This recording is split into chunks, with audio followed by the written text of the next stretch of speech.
Sarah Mitchell never thought she'd end up in a ditch on a rainy Montana night. Her husband's betrayal left her with nothing but the unborn child she carries and the rain washing away her tears. When James Cooper finds her on his morning walk, the lonely farmer sees more than just a woman in need. He sees a chance to help someone else heal. His own heart hasn't known peace since losing his wife 3 years ago. As Sarah recovers at his farmhouse, something unexpected begins to grow between them, as steady and natural as the crops in his fields. But James doesn't know the whole truth about Sarah's past, or the dangerous secrets her husband is keeping. Will the very thing that brought them together be what tears them apart? Before we jump back in, tell us where you're tuning in from. And if this story touches you, make sure you're subscribed, because tomorrow I've saved something extra special for you. The rain had soaked through James's jacket by the time he reached her. Lightning split the sky, illuminating her face in harsh bursts, pale, young, vulnerable. His hands trembled as he checked her pulse, remembering another rainy night when his skills weren't enough to save someone he loved. "Ma'am," his voice was rough from disuse. "Can you hear me?" She stirred slightly, a weak moan escaping her lips. James glanced back toward his farmhouse, barely visible through the downpour. 1/2 mile. He could carry her that far. The old medical kit sat exactly where Margaret had left it, collecting dust in the hallway cabinet. James hadn't touched it since the accident, but his hands remembered. Gauze, antiseptic, the blood pressure cuff she'd used on her home care patients. Each item sparked memories of watching her work, her gentle hands healing their rural community's wounds. Inside, the woman lay on his couch, water pooling beneath her on the worn leather.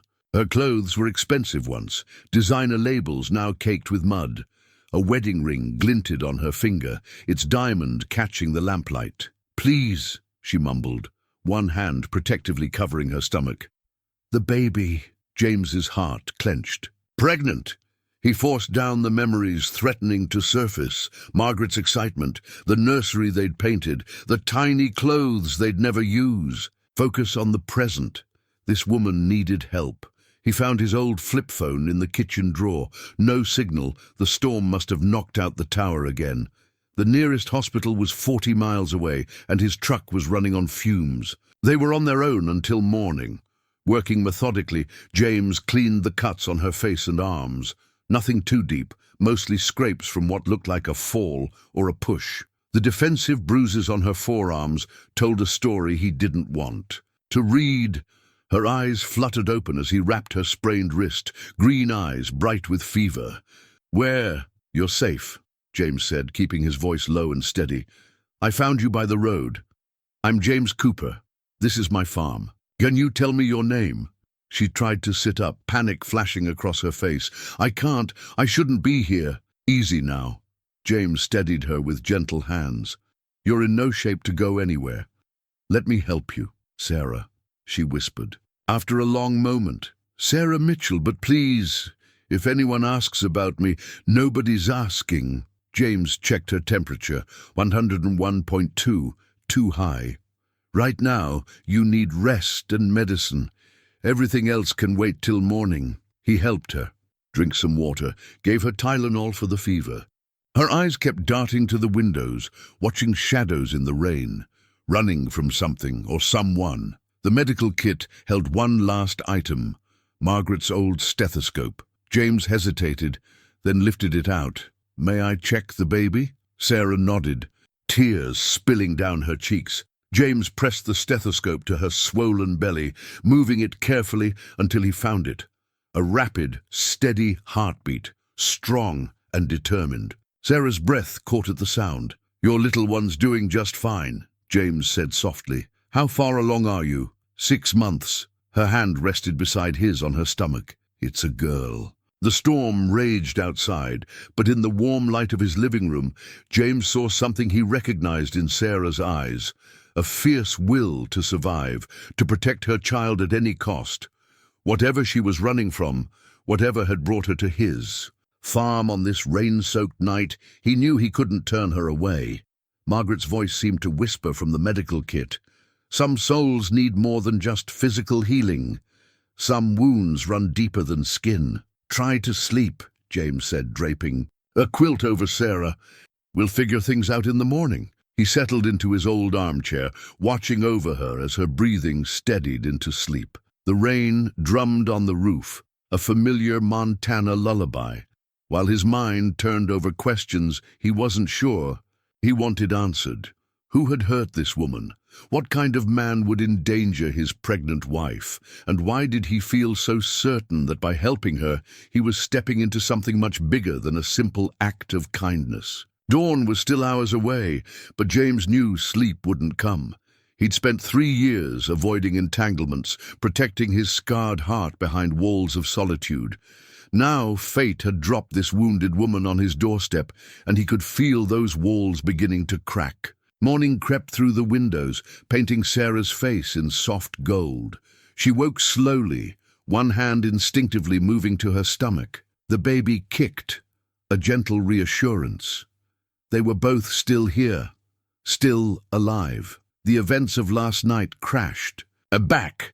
Richard's face twisted with rage, his hands shoving her into the car. You've ruined everything, he'd snarled.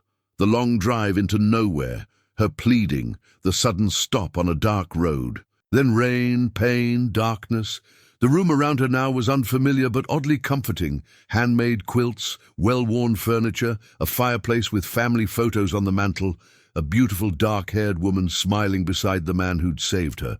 She looked recently deceased in that particular way Sarah recognized from her own grief counseling work, the images capturing a vitality now lost. Sarah reached into her coat pocket, fingers finding the folded ultrasound photo she always carried. Her secret treasure, showing her daughter's perfect profile, the image that had sealed her fate when Richard found it in her purse. You're awake. The man, James, stood in the doorway, holding a steaming mug. Thought you might want some tea. Sarah tried to sit up, wincing at her stiff muscles. Thank you for everything. I know I should go. You should rest. He set the tea beside her. Dr. Sanders will be here soon. She makes house calls. To all the farms around here. No doctors! The words came out sharper than she'd intended. Please, there can't be any record of me being here. James studied her, his weathered face unreadable. Your husband, he did this to you? Sarah's hands shook as she picked up the tea. The wedding ring felt like it was burning her finger. Richard, he's not who I thought he was. When I told him about the baby, she swallowed hard. He has appearances to maintain. A pregnant wife didn't fit his plans. Plans for what? The less you know, the safer you'll be. Sarah met his eyes. He's a powerful man, connected. If he finds out you helped me... James's laugh was soft, bitter. Look around, Sarah. I'm a broken-down farmer with more debts than crops. What more could I lose? The question hung in the air between them. Sarah saw the empty spaces in the room, places where family should be, where life had been. This man knew loss intimately. Your wife? She asked gently. Margaret, his voice roughened. Cancer. 3 years ago. She was the town nurse, everyone's favorite caregiver. He gestured to the medical supplies still scattered from last night. She taught me enough to be useful. I'm sorry. Sarah meant it. She recognized the depth of love in how he spoke Margaret's name. So am I. James moved to the window, looking out at his fields. But maybe she guided you here. She always said every soul deserves sanctuary. Sarah watched him, seeing past the gruff exterior to the gentle heart beneath. In her old life, counseling grieving families, she'd learned to read people. James carried his pain openly, honestly. So different from Richard's calculated masks. The baby kicked again, harder, this time.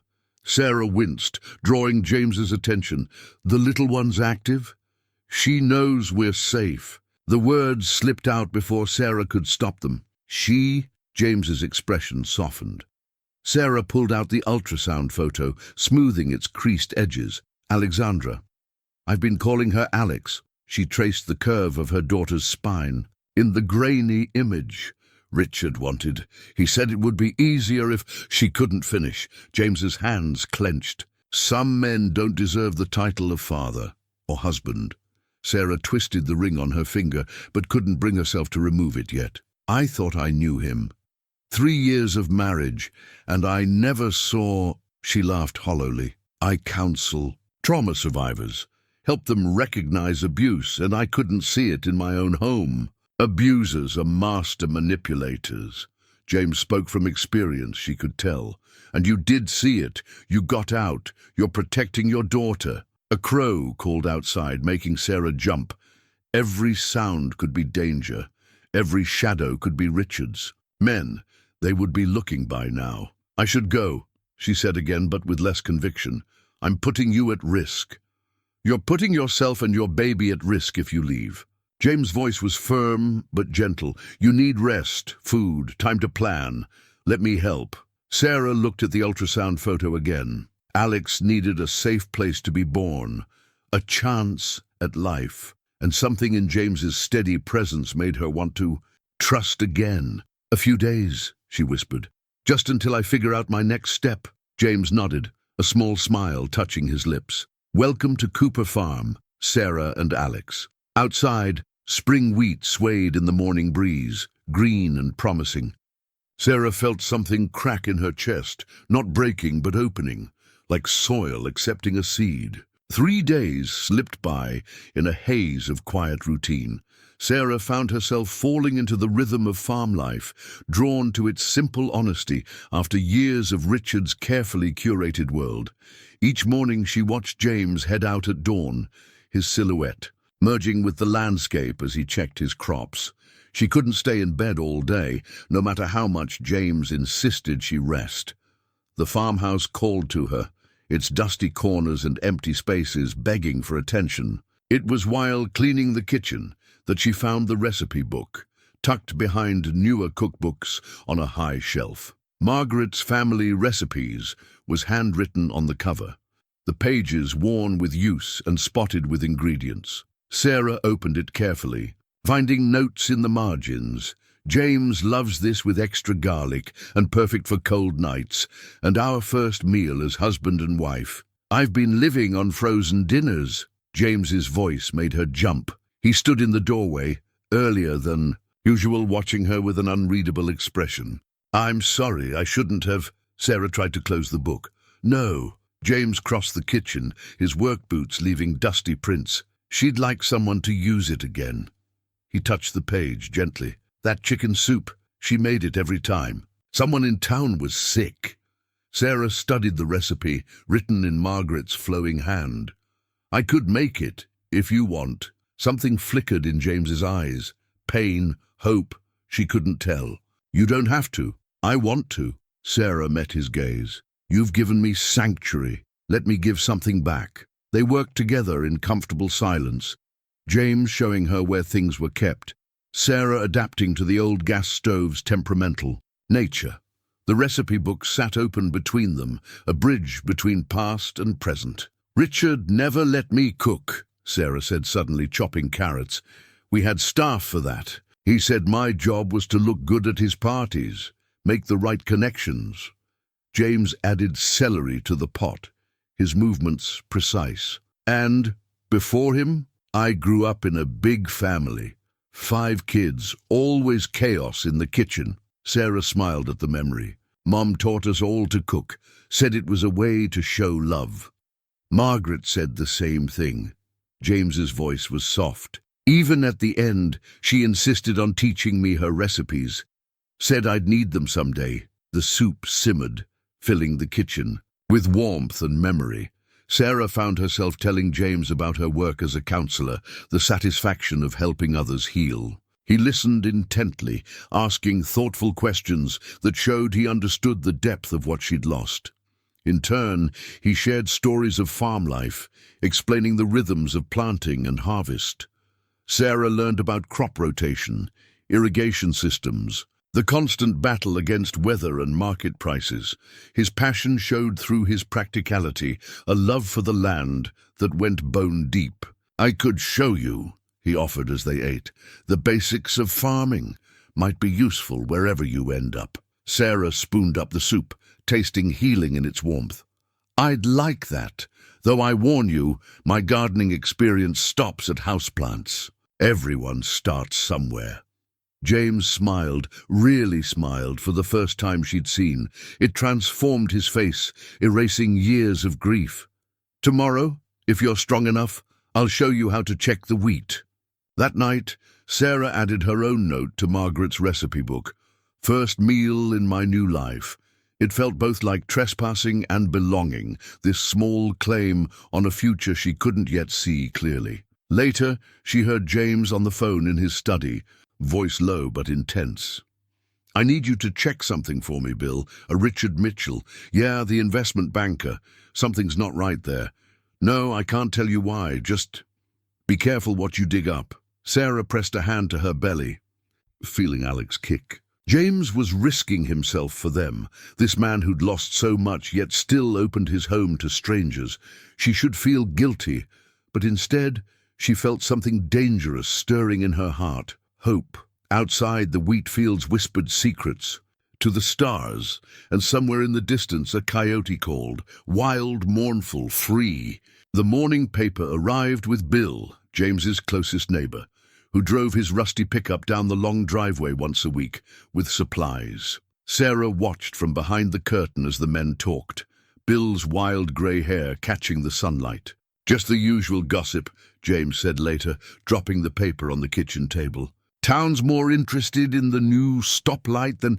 He stopped. Sarah had gone pale, her hand trembling as she reached for the paper. There, below the fold, investment banker offers reward for missing wife. Richard's corporate headshot stared. Back at them, his smile practiced and cold. Prominent investment banker Richard Mitchell fears foul play in his pregnant wife's disappearance. Sarah read, her voice barely a whisper. A reward of $100,000 is offered for information leading to Sarah Mitchell's safe return. Mitchell expressed deep concern for his wife's mental state following recent pregnancy complications. James took the paper from her shaking hands. Sources close to the family suggest Mrs. Mitchell had been struggling with anxiety and paranoid delusions. He's setting you up, making you look unstable. It's what he does. Sarah sank into a chair. Shapes the narrative, controls the story. I've watched him destroy other people this way, but I never thought... She pressed her hands to her face. I have to leave. He'll find me. He'll find me and he'll... No. James's voice was firm. He knelt beside her chair. Listen to me, Sarah. This farm's been in my family for 4 generations. People around here don't talk to outsiders, don't read big city papers. And they sure as hell don't trust men in expensive suits. You don't know him. Sarah's eyes met his, wild with fear. The things I've seen him do, the people he's hurt. He has connections everywhere. Private investigators, corrupt cops. And I have connections too. James's hand covered hers, rough calluses against her soft skin. 20 years of helping neighbors, trading favors. Bill already suspects something's wrong. Why do you think he didn't mention the article? Sarah stared at their joined hands. The contrast was striking, his tanned, work-hardened fingers entwined with her manicured ones. In Richard's world, a man like James would be invisible. But here in this kitchen warmed by morning sun, he felt more real than anything in her old life. I can't let you risk everything for me, she whispered. You're not letting me do anything. James stood, still holding her hand. I'm choosing this, choosing to help you and Alex, and I'm not the only one who will. As if summoned by his words, they heard Bill's truck returning. James looked out the window and smiled grimly.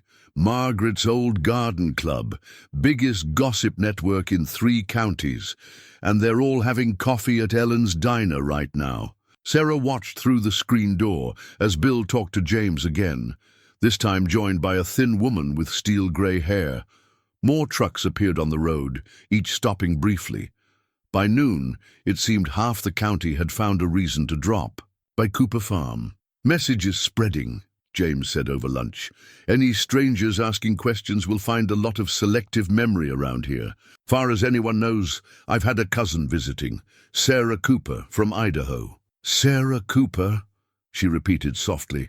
The name felt like a shield. That afternoon, James taught her to drive the tractor, his arms around her as he demonstrated the controls. The familiar fear still flickered when she saw vehicles on the distant road, but it was muted now, covered by the rumble of machinery and James's steady presence. They worked until sunset, Sarah learning the rhythm of farm tasks.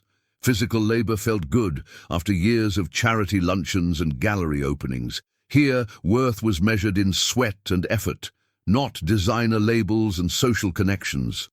"You're a natural," James said as they walked back to the house. "Could almost mistake you for a real farmer's wife." The words hung between them, heavy with unspoken meaning. Sarah felt her cheeks flush. "Almost?" James stopped, turning to face her. The setting sun painted his face in gold and shadow. "Sarah!" A car engine growled in the distance. Sarah froze, the old terror rising.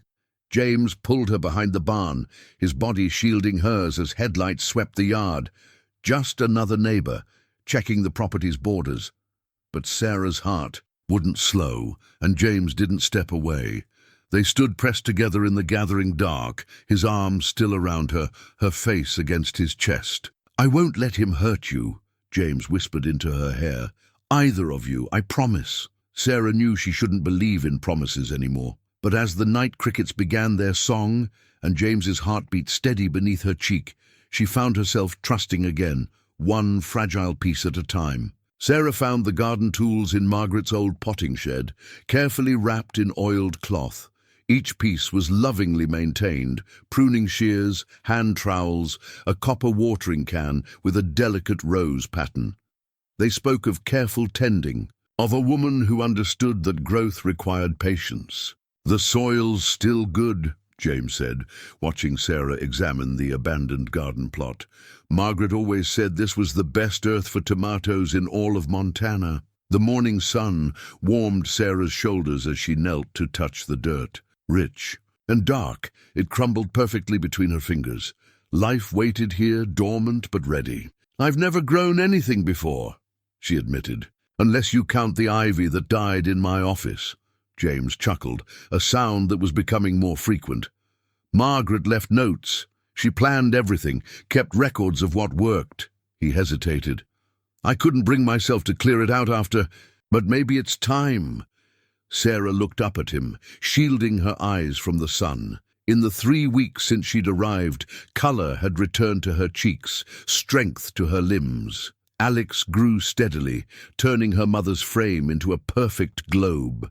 But it was James who had changed the most. Grief's sharp edges softening, quiet smiles appearing more often. "Show me?" she asked. They spent the morning preparing the soil, James demonstrating how to turn it without straining her back. His hands covered hers on the tool handles, teaching the right pressure, the proper angle. Each touch lingered a little longer than necessary. "These are bush beans," he explained, pouring seeds into her palm.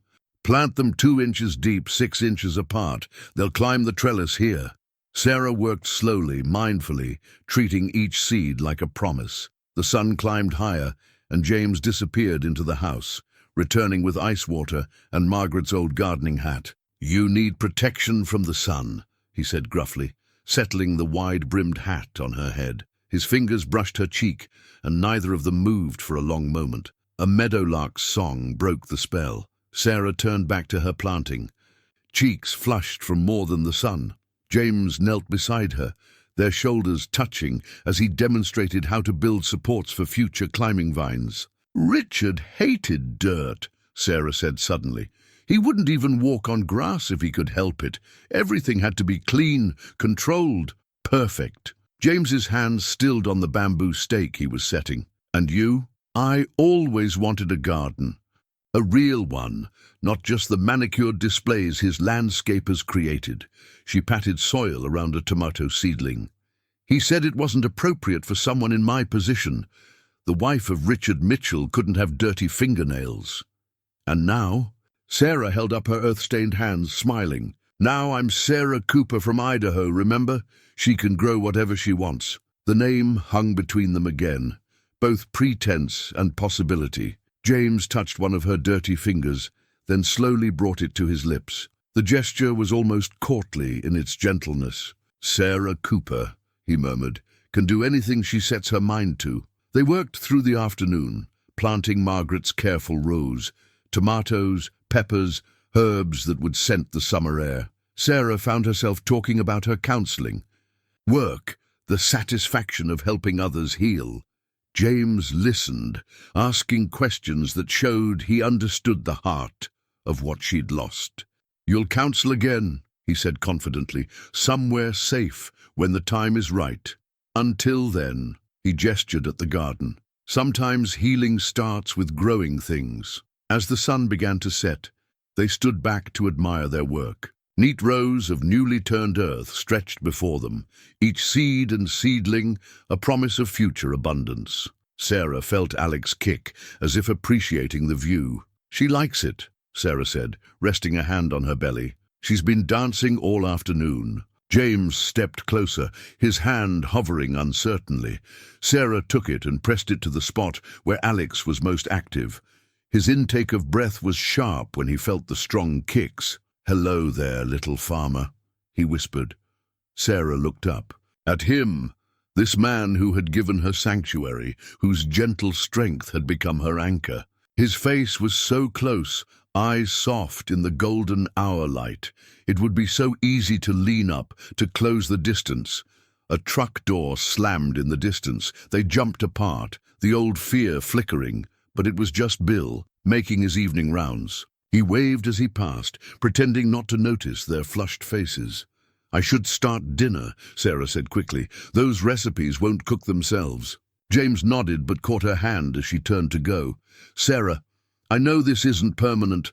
I know you'll have to leave someday, find somewhere safer, but," he struggled with the words, "I want you to know that you and Alex, you have a home here, for as long as you want it." Sarah squeezed his hand, unable to speak past the tightness in her throat. They walked back to the house together, their shadows merging in the late light. Behind them, the garden waited for morning, for water, for time to help new things grow. Saturday meant market day in Wilson Creek, the nearest town to Cooper Farm. Sarah watched through the truck's dusty windshield as they approached the small main street, her hands twisting nervously in her lap. "We don't have to do this," James said softly. He'd borrowed Ellen's old pickup, less recognizable than his own, but Sarah still felt exposed. "Yes, we do." She straightened her shoulders. "I can't hide forever. And we need supplies." She touched her growing belly. "Alex needs things I can't keep borrowing from the neighbors." James parked behind the general store, away from the busy market square. Sarah wore one of Margaret's old sundresses, modified for her pregnancy, and a wide-brimmed hat. Her hair was darker now, courtesy of a box from Bill's wife, and she'd learned to move differently, less society wife, more farmer's cousin. The farmer's market sprawled across the town square, tables laden with early summer produce and handmade goods. Sarah felt James's protective presence beside her as they walked, his hand hovering near her lower back. "James Cooper," a plump woman with silver hair waved from behind a display of quilts. "Don't you dare walk past without saying hello to your mother's oldest friend, Miss Rose." James guided Sarah over. "This is my cousin Sarah from Idaho." Rose's bright eyes took in every detail of Sarah's appearance. "From Idaho, you say? How wonderful." She reached under her table and pulled out a carefully wrapped package. "We've been hoping you'd bring your cousin by. The quilting circle made. This for the little one." Sarah unwrapped the bundle with trembling fingers. The quilt was exquisite, tiny squares of blue, green, and yellow forming a pattern like wind-blown wheat. In the center, embroidered in delicate stitches, "Welcome to Montana, little one." "We weren't sure about the colors," Rose said, watching Sarah's face, "since Idaho cousins might have different tastes than Montana folks." The deeper meaning was clear. "We know who you are. We're protecting you." "It's perfect," Sarah whispered, tears threatening. "I've never seen anything so beautiful." Rose patted her hand. You just rest easy, dear. Wilson Creek takes care of its own. They moved through the market, and Sarah noticed how the locals positioned themselves, always someone watching their backs, creating casual barriers when strangers passed too close. News traveled fast in small towns, but so did loyalty. At the vegetable stand, Ellen from the diner pressed extra tomatoes into Sarah's hands. For that garden you're starting, these ones grow best here. Her voice dropped. And I saw that Snake Mitchell on the news last night. Don't you worry. My brother's the sheriff 2 counties over. He knows to look the other way. The morning passed in a blur of introductions and subtle support. James never left her side, his quiet strength a constant anchor. Sarah found herself relaxing, remembering how to smile naturally, to chat about weather and crops and simple things. Then she saw the man with the camera. He was trying to be subtle, pretending to photograph the market while slowly working his way closer. Sarah's heart stopped. One of Richard's investigators? A reporter? Her fingers dug into James's arm. Before she could panic, 3 farm wives moved to block the photographer's view. Bill appeared from nowhere, his tall frame casting a shadow over the stranger. Help you find something? Bill's voice carried across the square. Just taking pictures. For a travel blog, the man said smoothly. Too smoothly. Capturing local color. Well, now you'll need a permit for that. Bill smiled without warmth. Town ordinance, have to check with the council. They meet next month. Sarah felt James steering her toward the truck, the quilt clutched to her chest. Her legs shook, but she forced herself to move naturally. Just another pregnant woman tired from shopping. In the truck, she finally let herself tremble. He'll see the pictures, he'll know. He won't see anything, James said firmly. Bill's already called the sheriff. Camera's about to have an unfortunate accident. Memory card, too. Sarah looked down at the quilt in her lap, traced the careful stitches made by women she'd just met. Why are they helping me? They don't even know me. They know enough. James started the engine. They know you're carrying a child. Running from a man who'd hurt you both. Around here, that's all they need to know. On the drive home, Sarah held the quilt against her belly, feeling Alex kick against the soft fabric. Each stitch represented a person standing between her baby and harm. For the first time since fleeing Richard, she felt something stronger than fear. Belonging. The storm came without warning, rolling across the prairie like a freight train. Sarah stood at the kitchen window, watching wall clouds build in the western sky. The air felt heavy, electric with possibility. We need to check the animals. James appeared in the doorway, already pulling on his rain gear. This is going to be bad. The wind hit as they reached the barn, strong enough to make Sarah stumble. James caught her arm, steadying her as they pushed against the gale. Inside, the horses nickered nervously, sensing the pressure drop. "Close that door," James shouted over the wind. Sarah threw her weight against the massive wooden door, feeling its age in the worn grooves beneath her hands. How many storms had it weathered? How many generations of Coopers had sheltered behind it? Thunder cracked overhead, and Sarah gasped as the lights flickered out. Outside, hail began to hammer the roof like gunfire. The sound sent her back to that night on the dark road. Richard's rage, the sound of gravel under tires. "Stay with me." James's voice cut through the panic. His hands found hers in the dark. "Just breathe. We're safe here." Lightning flashed through the high windows, illuminating his face in harsh bursts. They were standing closer than she'd realized, her back against the old door, his body shielding her from the chaos outside. "The horses," she managed. "They're fine. Everything's secured." His thumb traced circles on her wrist, grounding her. "In the present. Just have to wait it out." Another thunderclap, closer this time. Sarah felt Alex kick hard, responding to her mother's adrenaline. Without thinking, she grabbed James's hand and pressed it to her belly. "She doesn't like storms." "Either," Sarah said softly. James didn't move his hand, mesmerized by the strong movements under his palm. "Like mother, like daughter." His voice was rough. "Both so brave." "I don't feel brave." The confession slipped out in the darkness. I'm terrified all the time. That he'll find us. That I'll have to run again. That his lips found hers in the dark, stopping her words. The kiss was gentle, questioning, giving her every chance to pull away. Instead, Sarah leaned into it, her hands sliding up his chest to his shoulders. Time seemed to stop, measured only by the storm's rhythm and their heartbeats. When they finally broke apart, they were both trembling. Sarah, James rested his forehead against hers. I'm not trying to. I know you're vulnerable, running from something terrible. If I'm overstepping, you're not. She could barely hear her own voice over the rain. James, you're not. He kissed her again, deeper this time, one hand cradling her face, while the other stayed protectively over Alex. Sarah felt tears on her cheeks. Relief, fear, hope, all mixed together. The storm raged on, but they had created their own shelter, until Sarah doubled over, a sharp pain stealing her breath. Sarah! Alarm filled James's voice. Something's wrong. She clutched her belly.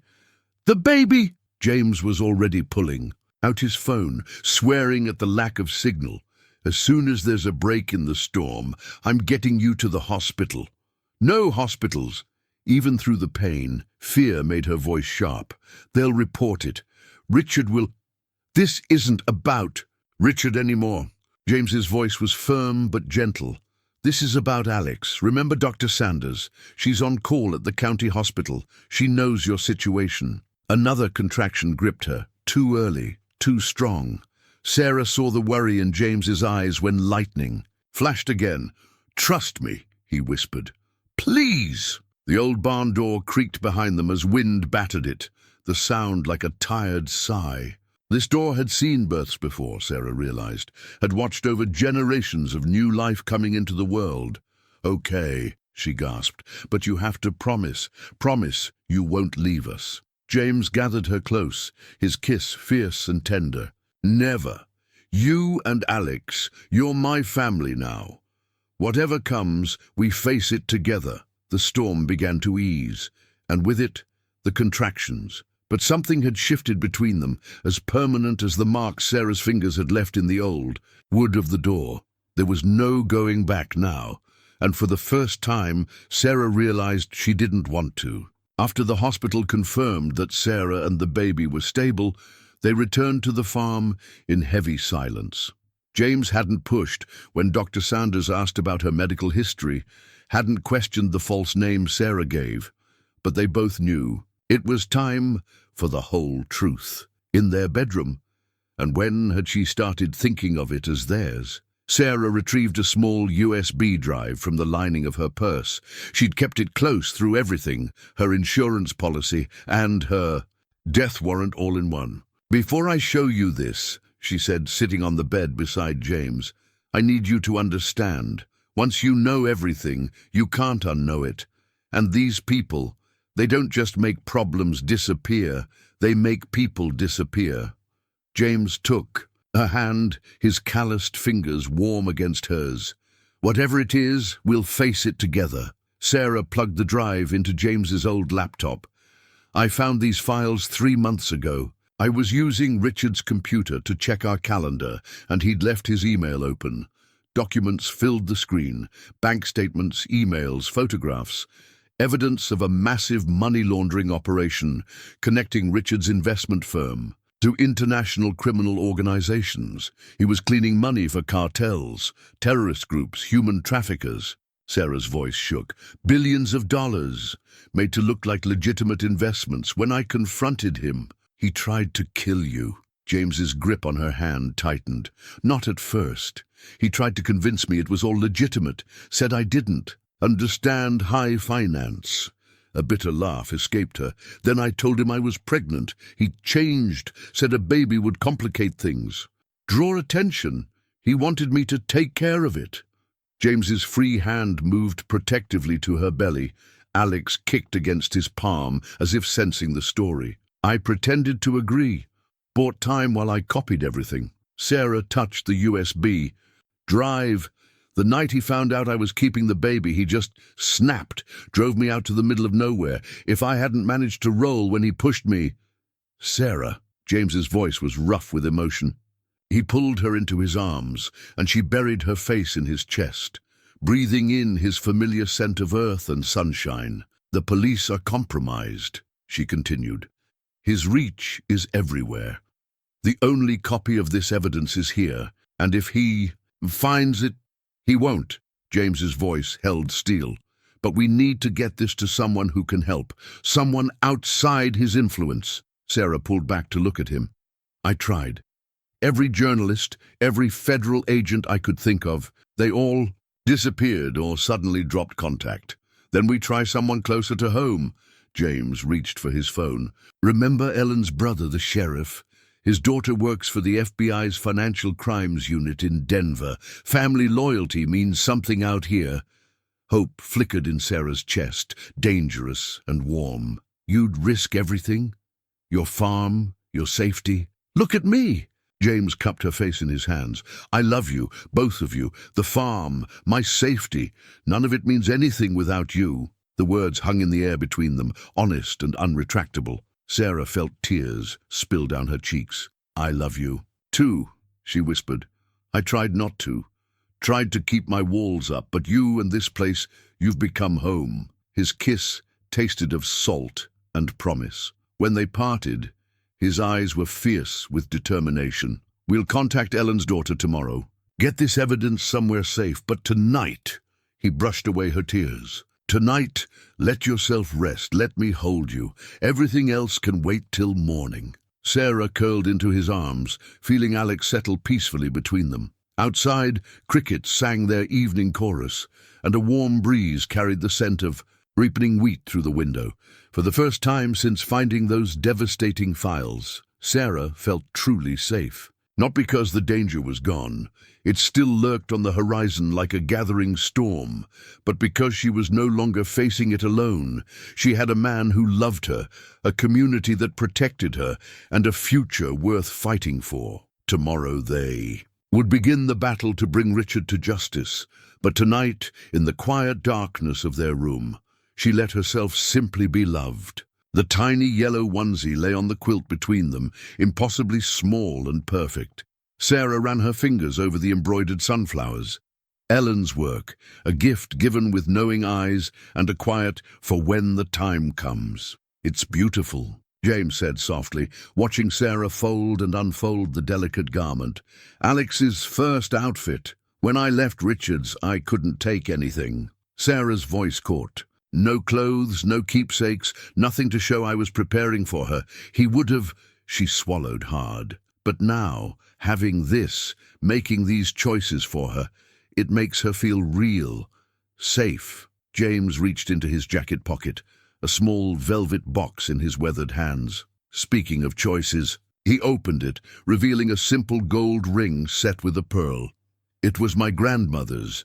Dad always said pearls were like love, created under pressure, more precious for the waiting." Sarah's heart stopped. "James, I'm not asking because of Richard or the baby or any of that." His eyes held hers, steady and sure. "I'm asking because I love you, because this past month has shown me what I want for the rest of my life. You, Alex, our family, real and chosen both." Tears blurred Sarah's vision as she touched the pearl. "Richard's still technically my husband. The divorce papers can be filed the minute this is over. Ellen's daughter is coming tomorrow to get the evidence. Once it's safe—" He took her hand. "Sarah Mitchell disappeared on that road, but Sarah Cooper, she has a future.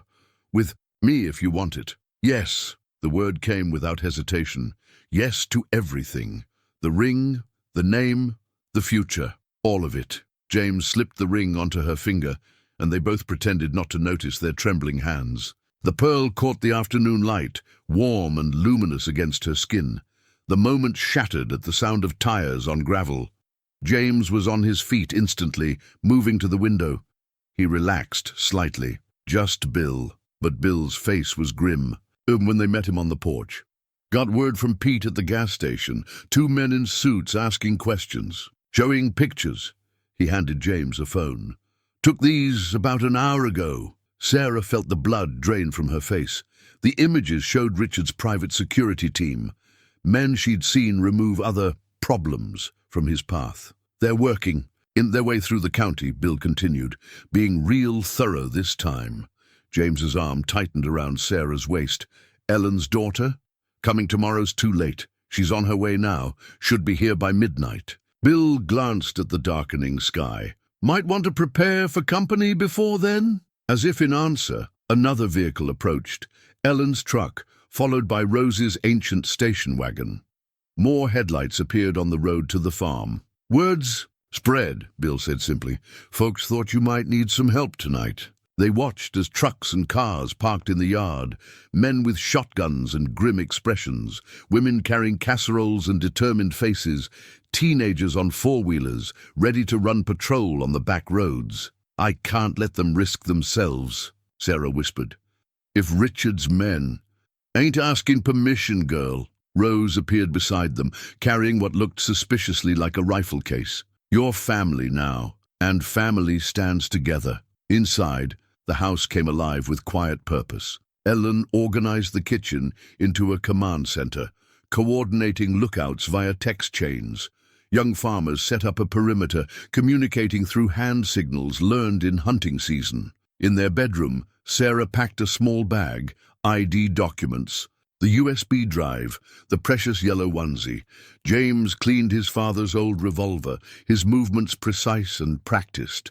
You've done this before, Sarah realized. The way you move, the planning, 2 tours in Afghanistan before taking over the farm. He didn't look up. Never thought those skills would be needed here. I'm sorry I brought this to your door. No. His voice was fierce. You brought love here, hope, a future, the rest. He checked the cylinder one last time. The rest is just protecting what matters. The sun set, painting the sky in shades of gold and violet.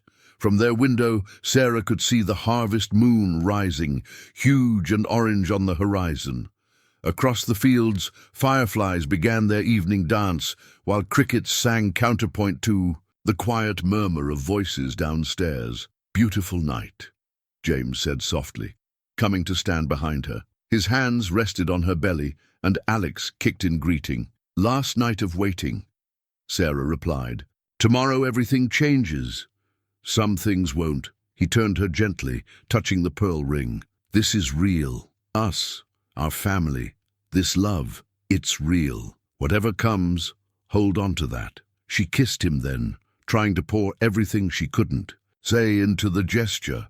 Below, a screen door slammed and someone called out a warning. Headlights appeared on the distant road. The waiting was over. Bill's ancient security cameras had seemed like overkill when he installed them around the farm perimeter last week.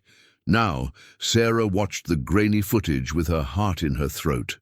3 black SUVs moving slowly past the property for the 3rd time in an hour. They're mapping the layout, James said, his voice tight. Entry points, blind spots, escape routes. He pointed to a second monitor. See how they're staying just outside camera range? They know we're watching. The command center they'd set up in the living room hummed with quiet tension. Ellen's police scanner crackled with coded messages. Rose coordinated the network of lookouts posted throughout the county, their updates arriving in encrypted texts thanks to someone's teenage son. Got movement on the back 40, Bill reported, studying his tablet. 2 men on foot, military gear. They're good.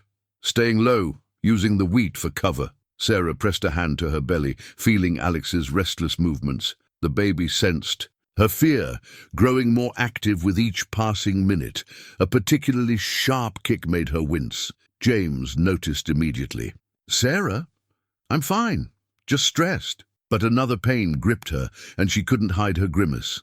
Like hell you are. James guided her to a chair. Ellen? The diner owner was already moving, her nurse's training evident in her efficient check of Sarah's pulse and blood pressure. How long between contractions? I'm not in labor, Sarah protested. It's too early. Tell that to your daughter. Ellen's face was grave. You're having contractions. The stress isn't helping. A burst of static from the scanner made everyone jump. Through the interference they heard it. Mitchell's wife.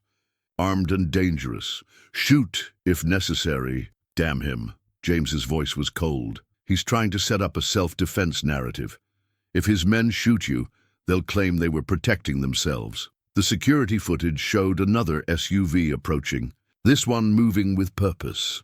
Sarah recognized the man in the passenger seat, Marcus, Richard's head of security, the one who handled messy situations. FBI contacts still 2 hours out, Bill reported. Storms delaying flights. We don't have 2 hours. James pulled Sarah to her feet. They're done scouting. Attack comes next, probably from multiple directions. Sarah looked around the room at these people who'd become her family. Farmers and shopkeepers armed with hunting rifles and determination, ready to risk everything to protect her. I can't let you do this. These men, they're trained killers. So am I. James's voice was quiet but carried steel. And I'm not alone. As if on cue, headlights appeared on the farm road. But these vehicles were familiar. Muddy pickup trucks and worn SUVs, driven by veterans from 3 counties. Men who'd served with James, who knew his worth. Cavalry's here, Bill said with grim satisfaction. On the security footage, Sarah watched Richard's men react to the new arrivals. Their careful formation faltered as more local vehicles appeared, blocking escape routes. They'll still come, she whispered. Richard doesn't give up, not when he's this close. Count on it. James was already moving, directing his former squadmates to defensive positions. But they're used to operating in shadows, making people disappear quietly. We're going to give them lights, witnesses, and a whole lot of noise. The farm transformed into a battleground. Floodlights snapped on, eliminating hiding spots. Phones recorded everything, streaming to secure servers. The world Richard thrived in, darkness, secrets, deniability, was stripped away. Sarah felt another contraction grip her, stronger this time. Ellen squeezed her hand. Breathe through it, honey. Try to stay calm. But calm was impossible as she watched the security footage. Richard's men were regrouping, their movements more aggressive. Now, on one screen, she saw Marcus speaking into a phone, his face twisted with familiar rage. He's calling Richard, she said. He always calls when things go wrong. James knelt beside her chair. Good. Let him come. Let him show himself. He touched her belly gently. But you and Alex need to be somewhere safer. Ellen? The older woman nodded. Got a room ready at the clinic. Back entrance, private security. No. Sarah clutched James's hand. I won't leave you. Sarah. His kiss was fierce, tasting of promises and fear. I just found you. Found this life, this future. Trust me to protect it. Another contraction seized her, and this time she couldn't hide the pain. Outside, engines roared closer. The security footage showed muzzle flashes in the darkness. The war for their future had begun. The old service medal caught the light as James pulled it from his dresser drawer. Distinguished Service Cross, second only to the Medal of Honor. Sarah had never seen it before, hadn't known it existed until this moment, 3 months in. The Hindu Kush, James said quietly, tucking the medal into his pocket, trapped behind enemy lines, kept 30 civilians alive until extraction. His eyes met hers. I won't lose anyone tonight. Another contraction seized Sarah, harder than before. Through the pain, she heard engines approaching, voices calling positions, the metallic sound of weapons being readied. They're here, Bill announced from the doorway. 12 men, tactical gear, moving in a standard assault formation. Ellen appeared with her medical bag. We need to move her now. Baby's coming whether we're ready or not. Sarah gripped James's hand. Richard's with them. I can feel it. Good. James's voice was cold. Time to end this. He pressed his hand to her belly one last time. Keep our girl safe. I'll handle the rest. The kiss they shared tasted of steel and promises. Then Ellen was helping her up, guiding her toward the back stairs. Sarah looked back just once, seeing James slide the medal into his shirt pocket over his heart. Movement exploded outside. Flashlights cut through darkness. Voices shouted commands. Sarah heard Marcus's distinctive voice. Find her! Check every room! James's veterans responded with military precision, hemming in Richard's men, forcing them to cluster together. Sarah watched through the upstairs window as Ellen helped her down the back fire escape, James's strategy unfolding like a chess game. There! A shout went up. Footsteps pounded toward them. But James had planned for this. Truck headlights blazed to life, blinding their pursuers. Local hunters emerged from the wheat fields, rifles raised. Richard's men found themselves surrounded, their tactical advantage evaporating. Enough! The voice cut through the chaos, cultured, commanding, familiar. Richard stepped into the light, impeccable in his $1,000 suit. Where is my wife? Safe from you? James emerged from the shadows, and Sarah barely recognized him. Gone was the gentle farmer. This was the soldier who'd earned that medal, who'd kept others alive against impossible odds. You have no idea what you're involved in. Richard's smile was razor-sharp. This is bigger than your little farm, your pathetic attempt at playing hero. I know exactly what I'm involved in. James's voice carried across the yard. Money laundering, murder, international terrorism. Your wife kept excellent records. Richard's composure cracked. Sarah? My unstable, delusional wife? No one will believe. The FBI believes. James nodded toward the road, where new headlights appeared. So do the 3 federal judges who reviewed her evidence. It's over, Richard. A shot cracked out. Sarah screamed as James staggered, but he kept his feet. Return fire erupted from multiple directions, controlled, precise. Richard's men, unused to fighting targets who shot back, began to break formation. Through it all, Sarah's contractions intensified. Ellen and Rose half-carried her to a waiting truck, but her eyes stayed fixed on James. He moved through the chaos like a ghost, disarming one attacker, redirecting another, always keeping himself between danger and her escape route. Richard's voice rose in rage. Kill them all! But his men were already surrendering, overwhelmed by local knowledge and military experience. Marcus lay groaning, his leg bleeding from a precise shot. Only Richard remained defiant, reaching for something in his jacket. James moved faster. The medal caught moonlight as he tackled Richard, its golden surface reflecting like justice itself. They grappled briefly, then Richard went limp. Sarah, James's voice carried to her. Go, I'll be right behind you. The last thing she saw as the truck pulled away was James pressing his advantage, his family's legacy giving him strength. The medal that represented sacrifice and protection now served its purpose again, not on a foreign battlefield, but here, defending love and future against a different kind of enemy. Her water broke as Ellen drove, staining the truck's upholstery, but Sarah smiled through her tears, knowing James would follow.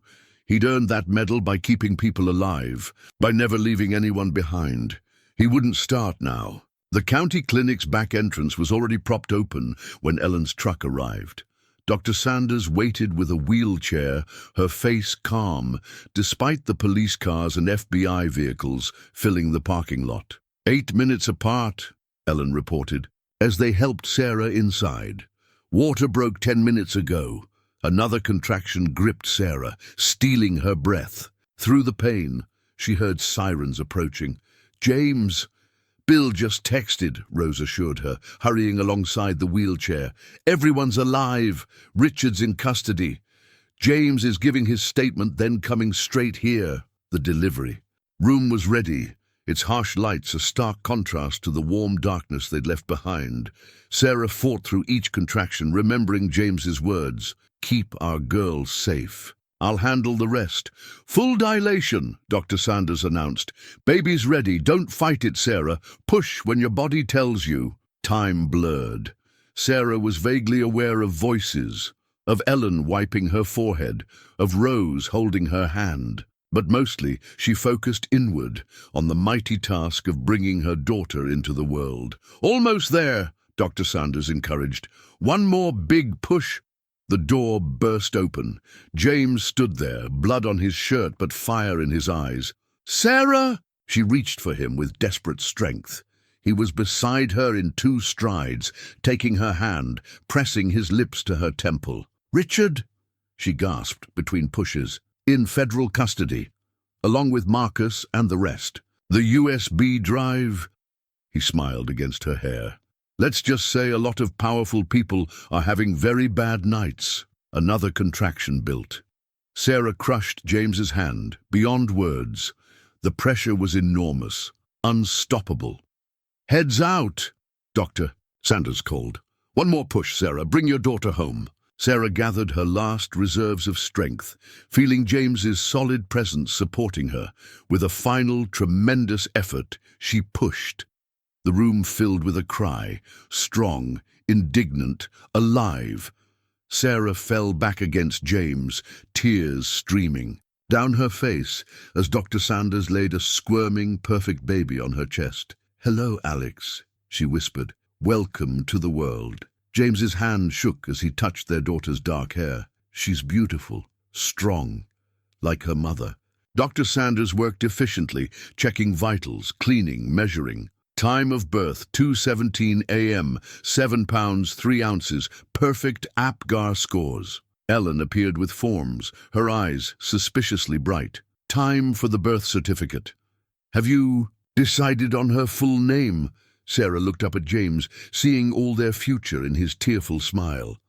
"Alexandra Margaret Cooper," she said firmly, "daughter of James Cooper and Sarah Cooper." "But you're not—" Dr. Sanders started. "Actually," a new voice said from the doorway. A sharp-suited woman held up a badge. "FBI Special Agent Karen Thompson. Given the circumstances, we've expedited some paperwork. Mrs. Mitchell's divorce was granted by emergency order 10 minutes ago, along with a legal name change. Congratulations, Mr. and Mrs. Cooper." James kissed Sarah's forehead, then Alex's. "Hear that, little one? You're officially a Cooper." As if in response, Alex opened her eyes, deep blue, like Montana summer skies. Sarah traced her tiny features, marveling at each perfect detail. No trace of Richard's cold beauty, just James's gentle strength and, perhaps, her own determination. The birth certificate was typed up, a simple document that represented everything. Alex's beginning, Sarah's freedom, their family's future. James signed with steady hands. Then Sarah added her new name, her true name, beside his. Outside the window, dawn painted the sky in soft rose and gold. A new day for their new beginning. "Richard can't hurt us now?" Sarah had to ask. Had to be sure. Never again. James perched carefully on the bed, gathering his family close. "The evidence you saved. His whole empire's falling. He'll spend the rest of his life in prison, along with everyone who helped him." Sarah looked down at Alex, now sleeping peacefully in her arms. Their daughter would grow up free, surrounded by love and honest work, and the sweet scent of wheat on summer winds. "Welcome home, Alexandra Margaret Cooper," she whispered. "You have your father's heart and a whole town of guardian angels, and you'll never know anything but love." James's arms tightened around them both, and Sarah felt the last of her fear melt away. The birth certificate would be filed away in county records, one more piece of paper in a dusty office, but its meaning would echo through their lives. Here is truth. Here is family. Here is love made real in flesh and blood and unshakable faith. The police report lay open on the hospital room table, its official letterhead stark against the cheerful get-well cards surrounding it. Sarah read it while nursing Alex, each line confirming what she'd barely dared to hope. Richard's empire was truly falling. Federal agents have seized assets totaling approximately $4.2 billion, the report stated. Multiple counts of money laundering, conspiracy, fraud, attempted murder. The list went on, each charge another nail in Richard's coffin. "They found the others," James said softly from his chair beside the bed. His arm was in a sling from the bullet graze, but he refused to go home. "The people who disappeared after trying to expose him. Some were in hiding, like you. Others—" He trailed off, his face grim. Sarah held Alex closer, breathing in her sweet newborn scent. At least they'll get justice now. Their families will know the truth. Agent Thompson had visited that morning, bringing the report and news from the ongoing investigation. Richard's carefully constructed world was unraveling thread by thread. His partners were turning on each other, scrambling to make deals. The evidence Sarah had saved was proving invaluable. "The DA wants your testimony," James said carefully. "But Agent Thompson says you can do it remotely. You never have to see him again." Sarah traced Alex's tiny features, the curve of her cheek, the dark fan of her eyelashes. Their daughter was 3 days old and had already changed so much, growing stronger by the hour. "No," she said finally, "I want to face him. I want him to see what he lost, what he can never touch." She met James's concerned gaze. "But not yet. First, I want to take our daughter home." "Home," James smiled, leaning in to kiss them both. "I like the sound of that." The report contained one last detail that made Sarah's heart leap. Richard's assets were frozen, but her separate accounts, the ones he'd never known about, where she'd quietly deposited her counseling earnings, were cleared for access. She had her own resources, her own power. "I can help with the farm," she realized. "We can fix the irrigation system, upgrade the equipment." "Sarah," James's voice was gentle, "the farm is yours too now. Everything I have is yours. But that money? Use it for your dreams. Start your counseling practice again. Help other survivors." Fresh tears spilled down her cheeks. Richard had always controlled her money, her choices, her future. Now she was free to choose, to build, to grow. A knock at the door revealed Ellen, carrying a casserole and yet another handmade baby blanket. The town's support hadn't wavered. If anything, it had grown stronger since the truth came out. "Sheriff wanted you to know," Ellen said, settling into a chair. Richard's men sang like canaries once they realized he was going down, trying to save themselves. She snorted. "Lot of important people getting nervous right about now." Sarah thought of all the society wives she'd known, living behind perfect masks like she had. How many of them were victims too? How many needed someone to talk to help them find their strength? "I know that look," James said, smiling. "You're planning something?" "Maybe." Sarah shifted Alex to her shoulder, patting gently. "The farm has that old guest house. With some work, it could make a perfect counseling space, private, peaceful, a place for healing." James nodded. "Margaret would have loved that." Ellen dabbed at her eyes with her apron. "Speaking of Margaret, Rose found something in the attic. Pictures from when this one's daddy was born, right here in this same hospital, his mama looking just as proud." The parallels made Sarah's heart ache sweetly. They were building on foundations laid by love, carrying forward a legacy of strength and care. A commotion in the hallway drew their attention. Bill appeared, grinning. "Just got word. Judge denied all of Richard's appeals. No bail. He's being transferred to federal custody today." The police report's final pages detailed the transfer arrangements. Richard would face justice in a courthouse far from his sphere of influence. His fate decided by people he couldn't bribe or threaten. Sarah looked around the room, at James's steady presence, Ellen's maternal care, Bill's protective swagger, at Alex, sleeping peacefully, secure in the knowledge that she was loved. The report documented the end of one chapter, but their story was just beginning. "When can we go home?" she asked softly. James's kiss tasted of promise. "Whenever you're ready, love. Whenever you're ready." The marriage license sat on the kitchen table between them, its crisp edges catching the morning light. Sarah touched the empty lines where their names would go, marveling at how a simple document could feel so profound. "You're sure about this?" James asked softly. "We could wait longer, give you more time to—" "I've never been more sure of anything." Sarah looked up from the license to where Alex slept in her bassinet, 6 weeks old and thriving. "We're already a family. This just makes it official." The kitchen smelled of coffee and fresh bread. Ellen's wedding gift already warming in the oven. Outside, the afternoon sun gilded the ripening wheat, and the sound of hammering drifted from the old guest house where Bill and his sons were helping create Sarah's counseling space. Margaret would have loved this, Rose said, appearing with an armful of wildflowers. A proper farm wedding, family all around. Family. The word had new meaning now. Not the cold perfection Richard had demanded, but something warm and real. The whole town had pitched in, decorating the barn, cooking enough food for 3 weddings, creating the celebration they'd been denied before. James pulled Sarah close, his kiss tasting of coffee and contentment. "Ready to be Mrs. Cooper?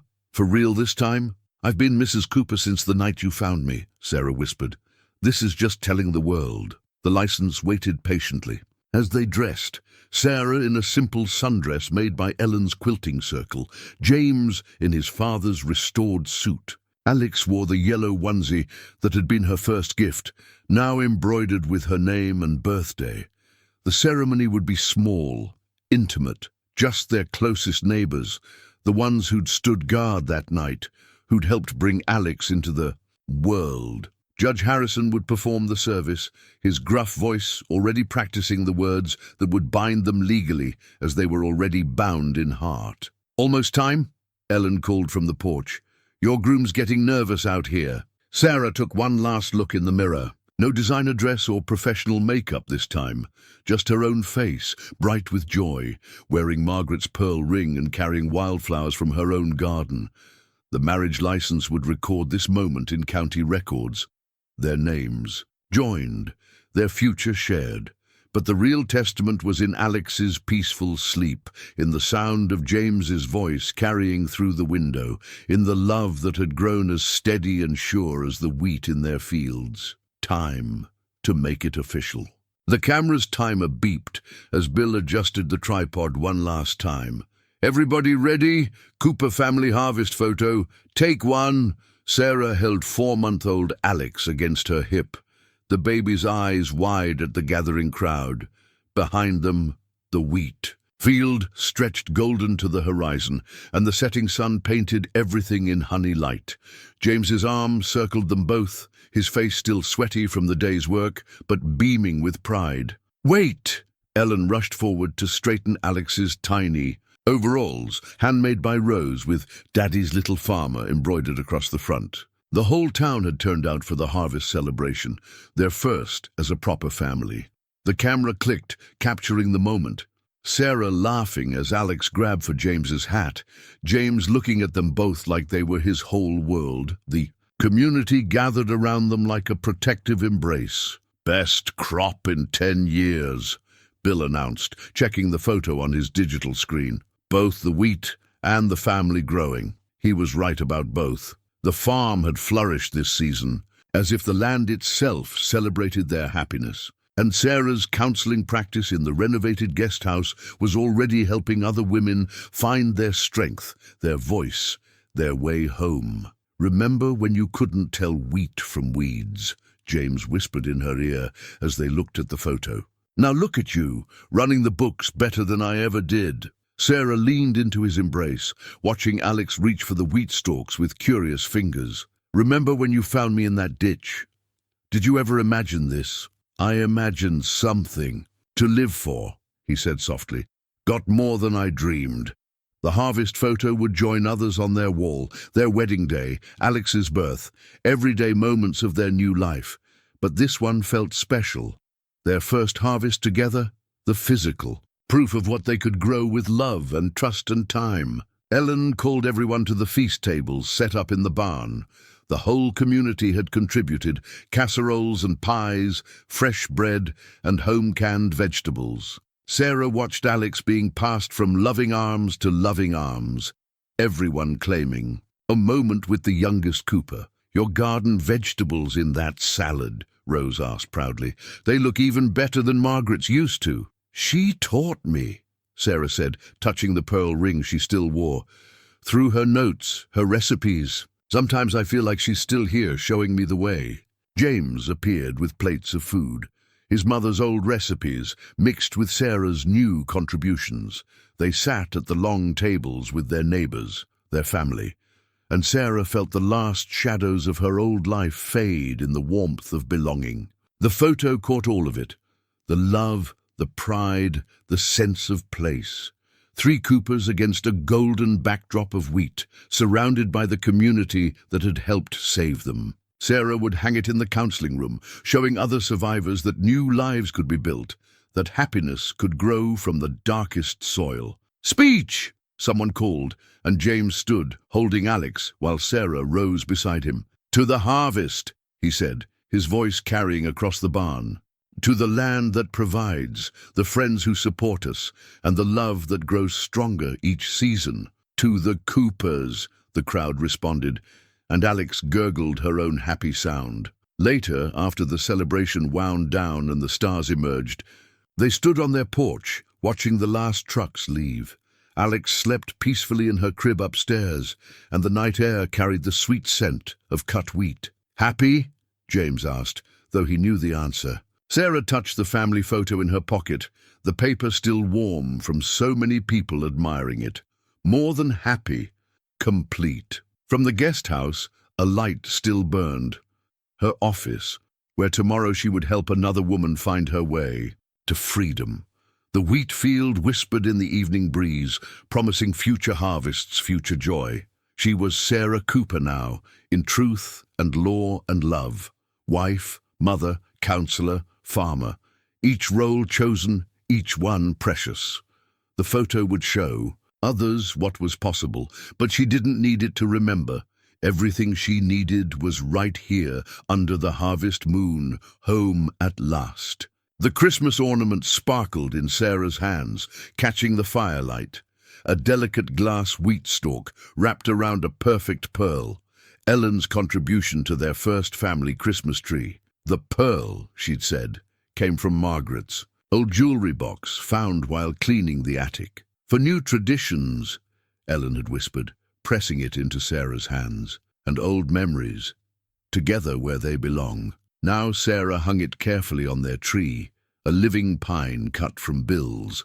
Back 40, 6-month-old Alex watched from her playmate, entranced by the twinkling lights. Outside, snow blanketed the farm in pristine white, transforming their world into a peaceful wonderland. "Perfect spot," James said, coming up behind her. He smelled of cold air and wood smoke, having just finished stacking firewood. His arms slipped around her waist, and they both watched the ornament spin gently, casting pearl-light shadows on the walls. The house was transformed.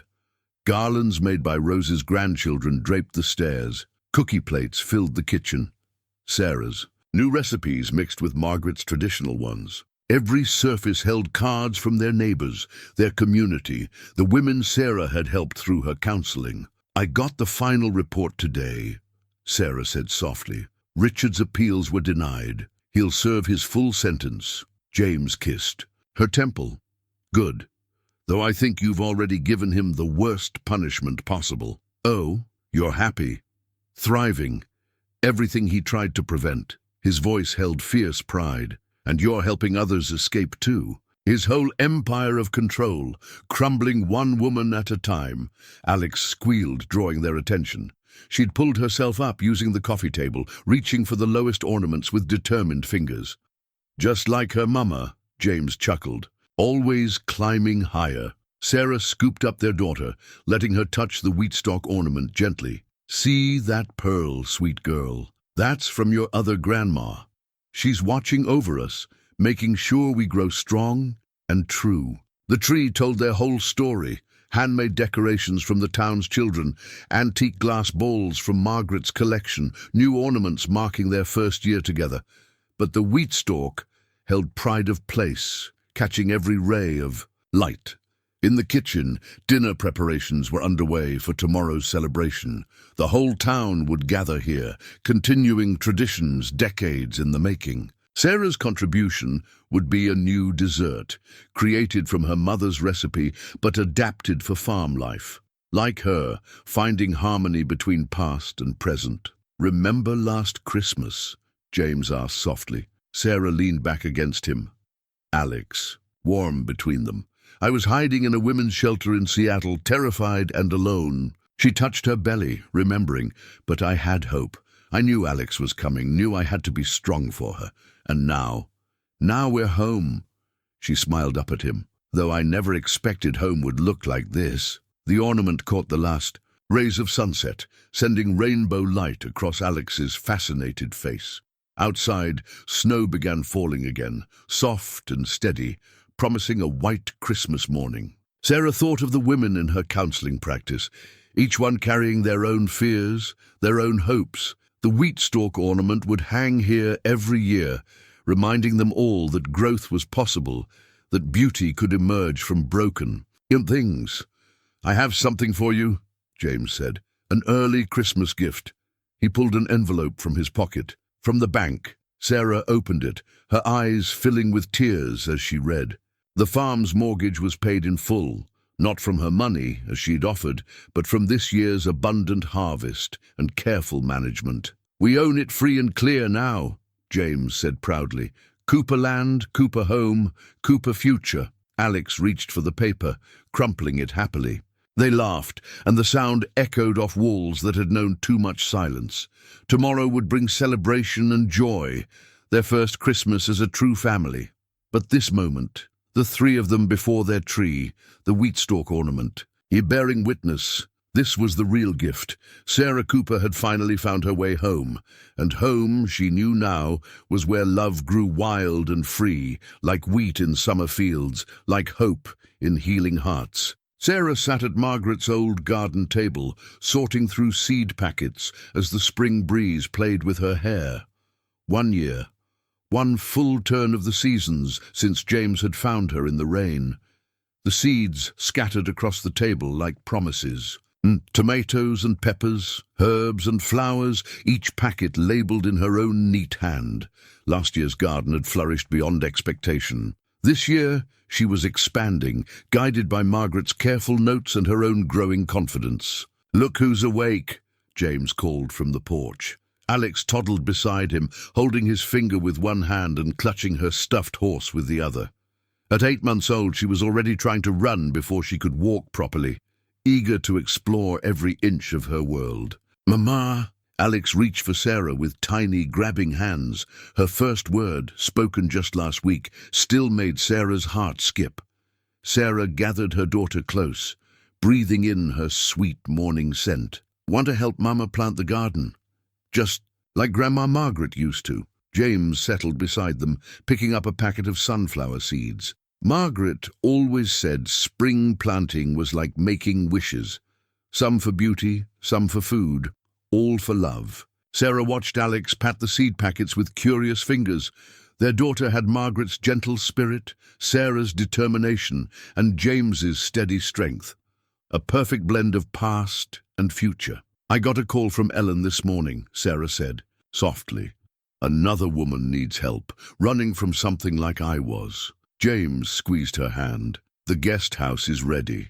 They had turned Margaret's garden design into a healing garden, a safe space where Sarah's clients could find peace and strength. Women came from across 3 states now, drawn by whispered recommendations and quiet success stories. "Sometimes I wonder," Sarah sorted through the flower seeds, "if I hadn't found those files on Richard's computer, hadn't had to run, would I ever have found this? Found us?" "Life has a way," James said, watching Alex investigate a ladybug with intense concentration. "Like seeds, they know which way is up, no matter how they land." The morning sun warmed the rich soil Margaret had tended for decades. Sarah's additions, raised beds for vegetables, a butterfly garden, medicinal herbs, blended seamlessly with the original design. Old wisdom and new purpose, growing together. Alex squealed as the ladybug took flight. Above them, meadowlarks sang their spring songs, and the wheat fields stretched endlessly green with new growth. "Ready to plant?" James asked, standing and lifting Alex to his shoulders. Sarah gathered the seed packets, each one a promise, a possibility, a prayer. "Ready?" They would plant together, as they had done every day since she arrived. Seeds in soil, love in hearts, hope in healing. The cycle continuing, season after season, strong and sure as the Montana winds. Sarah Cooper had found more than sanctuary here. She had found purpose, family, home, and like the seeds in her hands, she would keep growing, keep blooming, keep helping others find their way to light. Spring had come again to Cooper Farm, and this time Sarah knew exactly where she belonged.